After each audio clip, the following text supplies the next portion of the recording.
Salomat bo'linglar. Rahmat, Rahmat, Dilshod aka, chaqirganligingiz uchun. Tashtirib o'taman. Reverdi ammasini, o'g'illari. Ha, o'tkir o'ziz O'tkirjon, ya'ni. O'tkirjonni, baraka toping.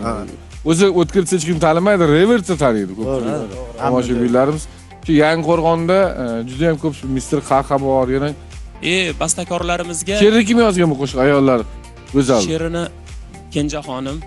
Kenjaxon. Men bu Kenjaxon ismini eshitmaganimga bir 20 yil bo'ldi Kenjaxon. Albatta. Qarang-da Kenjaxon, men qarang. Bu Kenjaxon bu oilada eng kenjasi emas ekansiz o'zi. Albatta, mendan keyin o'g'il bola ukam bor. Nima uchun sizni Kenjaxon deb qo'yishgan bo'lmasa? Endi bilmasam, o'g'il bola nima deydi? O'g'il xohlashgan bo'lsa kerak deganman. Ha, qiz bola bo'ldi degan ma'noda kenjasisan endi.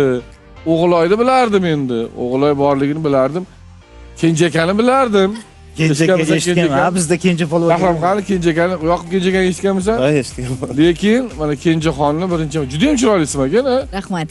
Kenjaxon. Rahmat. Ana o'zbekcha bu ayollarning ismi juda ham chiroyli. Men birinchi marta eshitdim. 20 yil oldin bir qayerdan eshitdim.